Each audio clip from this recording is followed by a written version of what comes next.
வேதம் கேட்போம். எபேசியர் 5ஆம் அதிகாரம். ஆதலால் நீங்கள் பிரியமான பிள்ளைகளைப் போல தேவனை பின்பற்றுகிறவர்களாகி, கிறிஸ்து நமக்காக தம்மை தேவனுக்கு சுகந்த வாசனையான காணிக்கையாகவும் பலியாகவும் ஒப்பு கொடுத்தது நம்மில் அன்பு கூர்ந்தது போல நீங்களும் அன்பிலே நடந்து கொள்ளுங்கள். மேலும் பரிசுத்தவான்களுக்கு ஏற்றபடி வேசித்தனமும் மற்றெந்த அசுத்தமும் பொருளாசையும் ஆகிய இவைகளின் பேர் முதலாய் உங்களுக்குள்ளே சொல்லப்படவும் கூடாது. அப்படியே வம்பும் புத்தியீனமான பேச்சும் பரியாசமும் தகாதவைகள் ஸ்தோத்திரம் செய்தலே தகும்.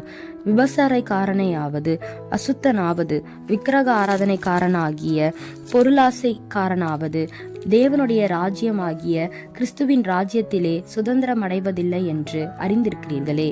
இப்படிப்பட்டவைகளின் நிமித்தமாக கீழ்ப்படியாமையின் பிள்ளைகள் மேல் தேவ கோபாக்கினை வருவதால் ஒருவனும் உங்களை வீண் வார்த்தைகளினாலே மோசம் போக்காதபடிக்கு எச்சரிக்கையாயிருங்கள். அவர்களுக்கு பங்காளிகளாகாதிருங்கள்.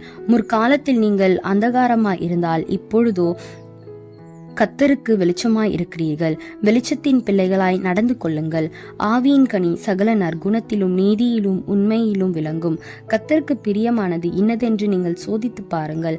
கனியற்ற அந்தகார கிரியைகளுக்கு உடன்படாமல் அவைகளை கடிந்து கொள்ளுங்கள். அவர்களால் ஒளிப்பிடத்தில் செய்யப்படும் கிரியைகளை சொல்லுகிறதும் அவலட்சணமாய் இருக்கிறதே. அவைகள் எல்லாம் கடிந்து கொள்ளப்பட்டு வெளிச்சத்தினால் வெளியரங்கமாகிறதெல்லாம் வெளிச்சமாய் இருக்கிறது. ஆதலால் தூங்குகிற நீ விழித்து மரித்தோரை விட்டு எழுந்திரு, அப்பொழுது கிறிஸ்து உன்னை பிரகாசிப்பார் என்று சொல்லி இருக்கிறார். ஆனபடியினாலே நீங்கள் ஞானமற்றவர்களைப் போல நடவாமல் ஞானமுள்ளவர்களைப் போல கவனமாய் நடந்து கொள்ளும். பார்த்து நாட்கள் பொல்லாதவைகளானதால் காலத்தை பிரயோஜனப்படுத்திக் கொள்ளுங்கள்.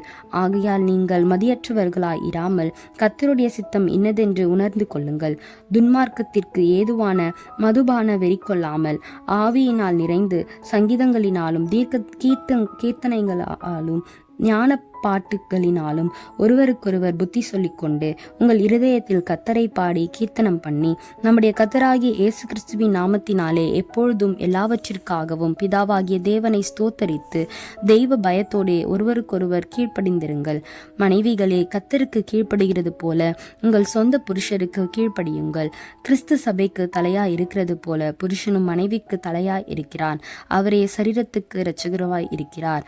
ஆகையால் சபையானது கிறிஸ்துவுக்கு கீழ்ப்படுகிறது போல மனைவிகளும் தங்கள் சொந்த புருஷர்களுக்கு எந்த காரியத்திலேயும் கீழ்ப்படிந்திருக்க வேண்டும். புருஷர்களே, உங்கள் மனைவிகளில் அன்பு கூறுங்கள்.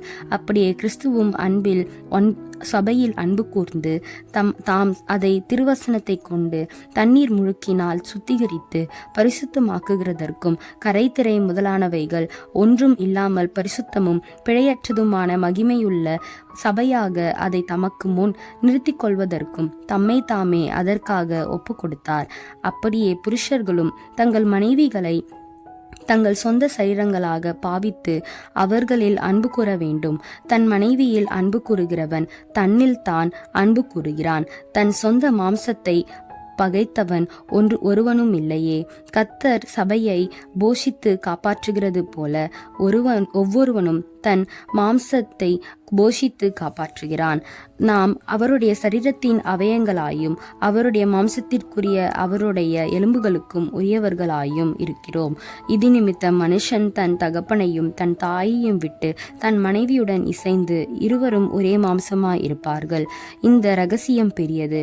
நான் கிறிஸ்துவை பற்றியும் சபையை பற்றியும் சொல்லுகிறேன். அப்படியே உங்களிலும் அவனவன் தன்னிடத்தில் அன்பு கூறுவது போல தன் மனைவியினிடத்திலும் அன்பு கூற கடவன். மனைவியும் புருஷனிடத்தில் பயபக்தியாய் இருக்க கடவள்.